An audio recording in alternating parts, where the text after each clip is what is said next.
I will call the meeting of the Waxahachie Independent School District Board of Trustees to order. Let the record show that 6 trustees are present and that this meeting has been duly called and notice that this meeting has been duly posted for time and manner required by law. First item on our agenda will be our closed session. I don't believe we have a need to go to closed session tonight unless anyone requests it. We will move to item 3, which would be our open forum. We have anyone signed up to speak at open forum at this time, so we will move to item 4, which is our public hearing. So tonight we will be holding a public hearing regarding the proposed 2023-2024 WISD fiscal year budget and M&O and INS tax rates. Following the presentation, we will invite the public to approach the podium and provide input on the subject at hand. The public hearing will begin with a presentation by Chief Financial Officer Ryan Calden. Mr. Calden. Thank you, sir. Good evening, Board, Mr. President, Dr. Hollingsworth. This is what we've been working since February on, is we've been looking at the budget for next year and how we're going to pull all of that together. We talked a lot about it at our 3 budget workshops. Those were back in, I believe, March, June, and earlier this month. And then we also have a budget book that we put together and passed around to you. Hopefully you've all had a chance to review that. It's posted online along with our proposed budget summary as required by state statute. As we just kind of go through our highlights for the budget for next year, we did anticipate about a 400 student increase on the ADA. So a little conservative based off the demographic estimates that we've been getting for or from Zonda Demographics, given we don't want to be on the wrong side of projecting too much revenue and having to owe money back to the state.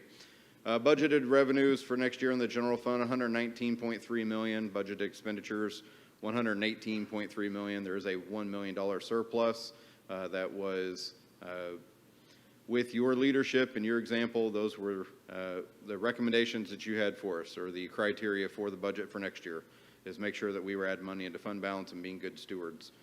On the debt service side, we're looking at a $33.7 million revenue budget and a $37.8 million expenditure budget. So it is a deficit budget of about $4 million in the debt service fund.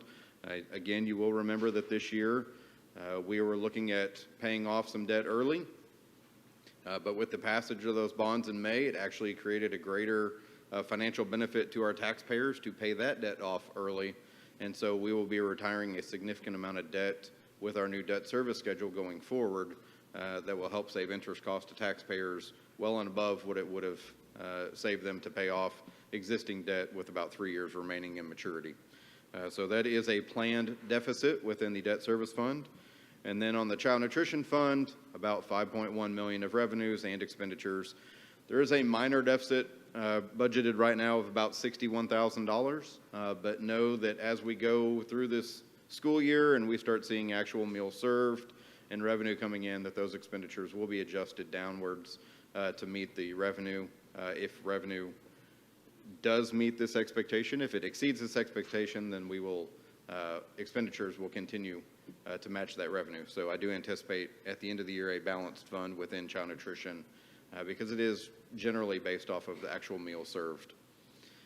With that, Board, I do want to make sure that you are aware that we have run into a little bit of a conflict as we talk about the budget.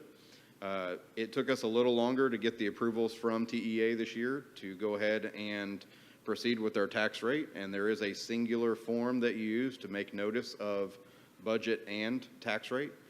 So the posting, the public hearing notice did get a little bit delayed, so we will be having a special meeting to ratify the adoption of this budget on Tuesday, September 5th at 8 o'clock in the morning.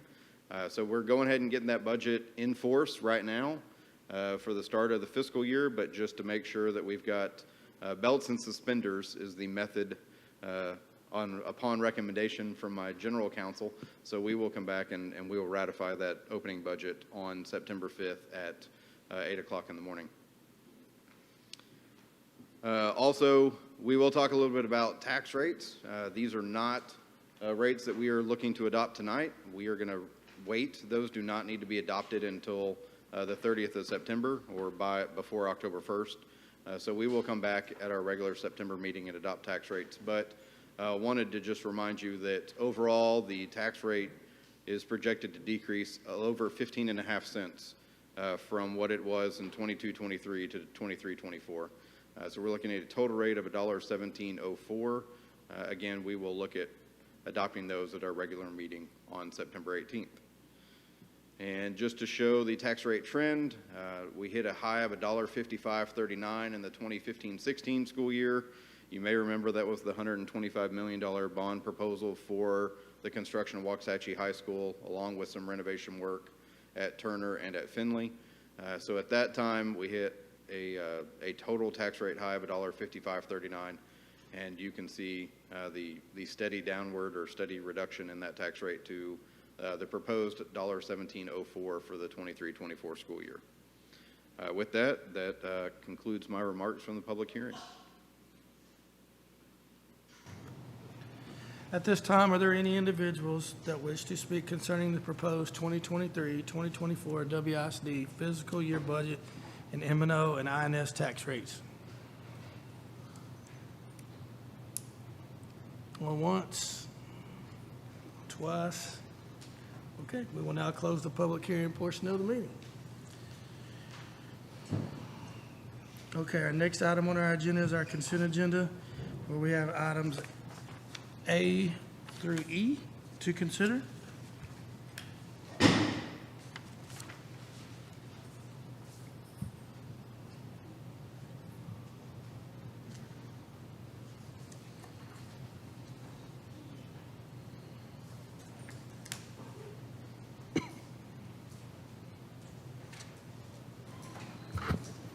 Do you need a motion? I do need a motion. Okay, I'll make a motion. We approve consent agenda items A through E.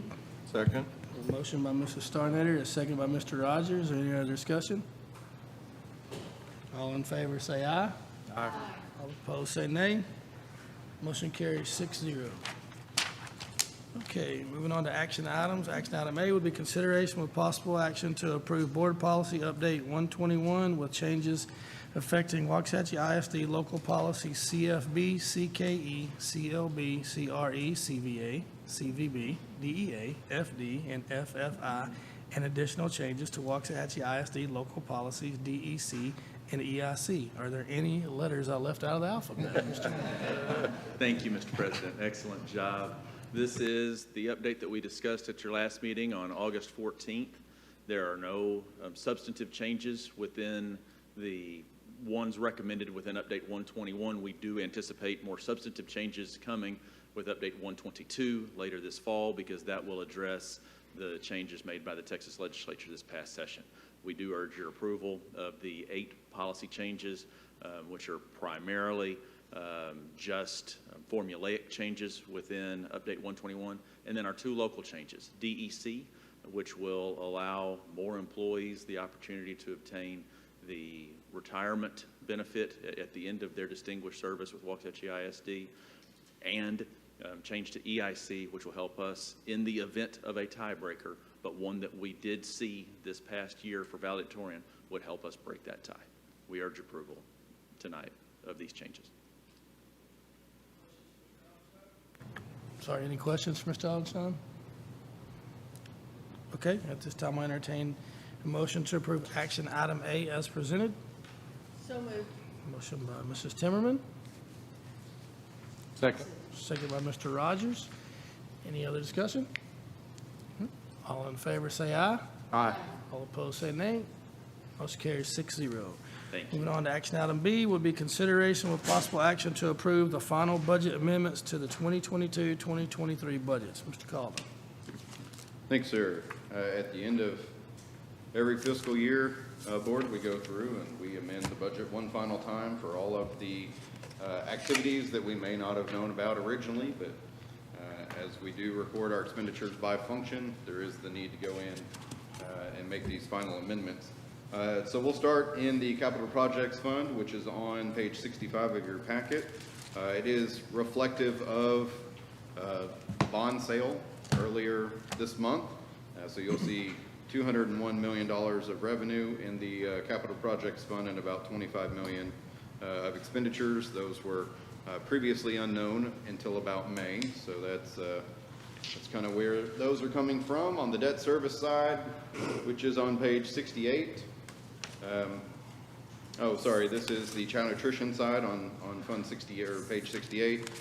This is why with that minor deficit that is shown in the original budget for 23-24 on food service, I don't have many concerns because this fund, again, showed about a $200,000 increase within the child nutrition fund, and so I'd expect that to happen again within the year that we are about to start in the coming days. One that I did want to make a few comments on is the general fund. Board had previously communicated to you and let you know that I anticipated about a $3 million addition to fund balance. So I kind of wanted to walk you through when you look at this report, and I'm on page 75 of your packet, because when you look at this report, it's not going to show you $3 million anywhere on this page.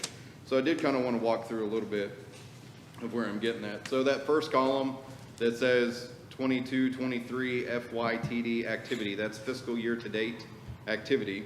If you'll look down at the very bottom under grand totals, you'll see $1,199,000 as a profit. Profit's not really a word that we use in governmental accounting, but that should say revenues over expenditures, and so that's leading you to see that our revenues fiscal year to date, so this is where we are in this fiscal year, our revenues are exceeding our expenditures by about $1.2 million. If you'll look in the very next column, it says encumbered amount. If you'll go down, there's no revenue that's encumbered. Encumbered is a term really for expenditures to make sure we don't overspend the budget. You'll see $2.1 million in encumbrances that are remaining at this point. A majority of those are ordering buses and other large items that we know will not arrive by Friday. And so of that 2.1 million, we right now anticipate about 1.9 million of those encumbrances to expire at the end of this fiscal year. So when you take the actual year-to-date operations plus those encumbrances that are going to expire, you're going to see about $3 million that we wholly anticipate adding to fund balance. But we know that 2.1 million of encumbrances eventually is going to get spent. So to really just muddy the waters a little bit more, we have reimbursed ourselves of some bond expenditures that we did locally. Replacement of floors at campuses and at roofs. That totaled about 2.1 million. So it really is almost a direct offset of those encumbrances. But that's not going to show up in this report because that went directly into fund balance in the general fund. So at the end of the day, you're going to look at about a $5 million increase to general fund balance for the fiscal year we're in. But remember, those encumbrances are things that we have ordered, things that are actually going to come in at some point. So that's money that's actually going to come out, whether it's this fiscal year or next fiscal year. Either way, try to be as conservative with it and get you back to that $3 million number, and that's where that's at. So it'll show 1.2 million of actual revenues over expenditures on this report. And then we've also reimbursed ourselves in the general fund about 2 million of expenditures. And so that went straight into fund balance. So that's where the 3 million is coming in. Just know it'll be a little bit more than that when you see the audit report, but when those purchases come in, it will net to about $3 million addition to fund balance. And Ryan, just to clarify, the $1 million, $1,001,000 that you had in the budget, we anticipate we'll be able to add to that fund balance as well. So that'll Yes, give sir. us about 4.3. For the 23-24 school year, we do anticipate adding $1,001,028, I believe Right. is the number. So yes, that will be on top of This. everything we've just talked about. Thank you. Yes, sir. And then on page 76, final amendments to the debt service fund. This will show you, generally speaking, a significant amount of revenue over expenditures, as we just talked a minute ago. The purpose was to pay off some existing debt, but it makes more fiscal sense to our taxpayers to shorten the new debt that's being issued. And so those funds are going to be used for that over the next couple of years. But it does show a significant increase on the debt service side. And so those are our final budget revisions for your approval tonight.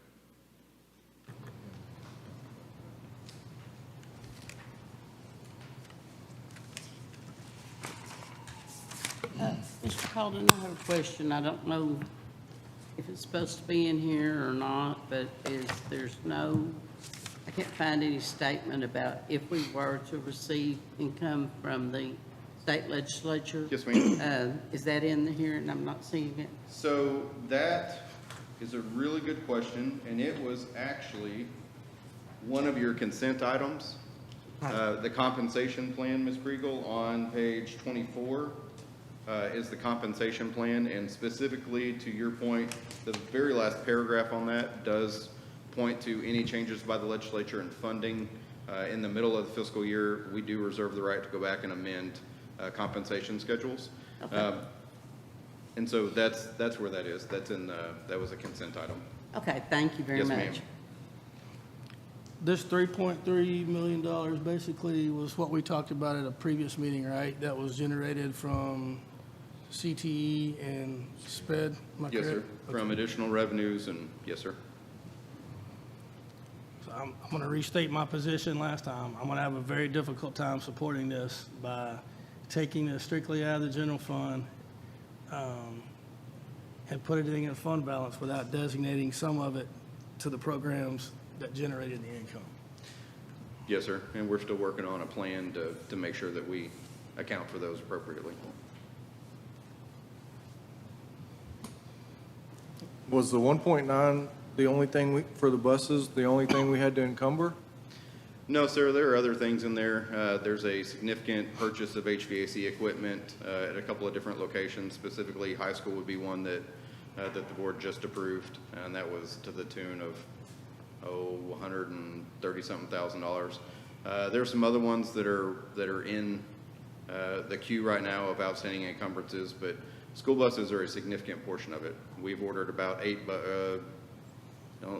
6 buses right now that are on order, and they're about $140,000, $145,000 a piece.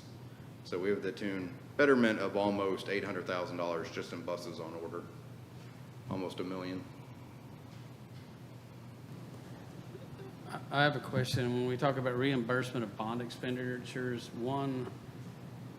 assuming that's just money that we took out I'm confused. Okay. I'll back up. And then I'm wondering I want to see how that goes and how that's being allocated. Okay.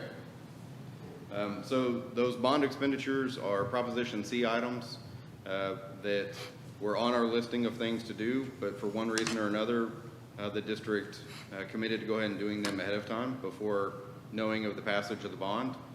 Specifically, when you're looking at roofs, because we started having more and more leaks, and we're worried about the longevity and safety within those campuses. And so we did not want to risk the overall safety of the building by delaying it, waiting on a bond, so we went ahead and did it. But because it was already included in the bond proposal on Package C, we went ahead and reimbursed ourselves for it, so that would... Yes, sir. And so we did consult with the bond attorney before doing any of that. They gave us the green light on the schedule that we had provided to them for potentially reimbursable expenses. And then on the other side of that coin, the request from the board was to make sure that we had a maturity that did not exceed the life of the projects. And so at this point, we've issued about $30 million in Proposition C money, and we are going to have about $39 million in principal paid off within under 10 years on that end. So we are keeping within the request of the board of getting that stuff paid off early. And so all this does is gives us a little bit more flexibility on that general fund side, and with the additional principal that we're paying off early, it's not exceeding, or it's not contributing to any additional interest to taxpayers going forward.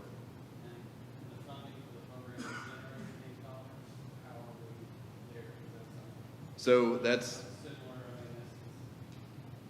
Mhm. I get where you're coming from. I get where you're coming from. So we are still working on trying to come up with a comprehensive matrix that will take into account all factors for those programs before we roll that out. With that being said, this money can be moved back in if necessary. Absolutely. So within fund balance, it can be assigned. So generally, it sits in unassigned, which is available for any purpose. It can always be designated or assigned a purpose by the board at any point in the future. So it's not, just because it goes into fund balance does not mean it is untouchable or can't be assigned at a later date. Do you anticipate those programs generating any kind of again in future years? Or is that a one-shot deal? So realistically, it depends on how we go around and budget. If we budget ultra conservatively, then you could conceive that they've generated additional revenue over what we planned originally. Honestly, I really don't know. It's really tough to know because now with CTE, so CTE, we'll pick on them, used to be, it was one lump weight for CTE. Now there's 3 different weight categories. So as we expand access to the lowest weighted programs, they're not going to generate near the amount of revenue that the level 3 and level 4 programs would generate. So it's all in the mix of what students are taking and what classes are being offered and what we've budgeted as to how much revenue would actually be available above our expectations from any of these programs that may generate additional funds.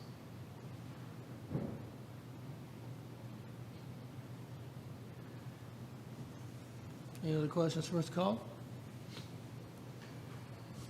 Okay. At this time, I'll entertain a motion to approve action item B as presented. So moved. Motion by Mrs. Timmerman, Second. second by Ms. Kriegel. All in favor, say aye. Aye. All opposed, say nay. Nay. Motion carries 5-1. Thank you very much. Oh, I'm sorry, correction, 4-2. Okay, moving on to action item C. Consideration with possible action to adopt the 2023-2024 operating budgets for the general fund, debt service fund, and child nutrition fund. All right, board, this is, action we just took was for the 22-23. This is the 23-24. It's the same information that we just conducted the public hearing on, but it shows general fund with $1 million surplus, debt service with a $4 million deficit, and child nutrition with a $60,000 deficit.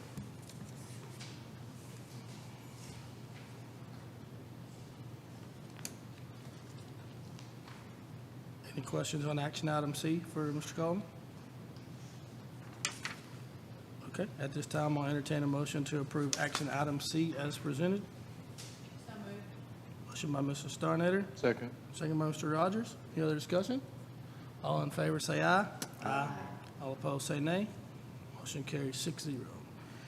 Okay, action item D, will be consideration for possible action to renew the Waxahachie ISD property, casualty, and auto liability insurance coverage from Texas Political Subdivisions Joint Self-Insurance Fund for the 2023-2024 school year at a price not to exceed $1,384,260.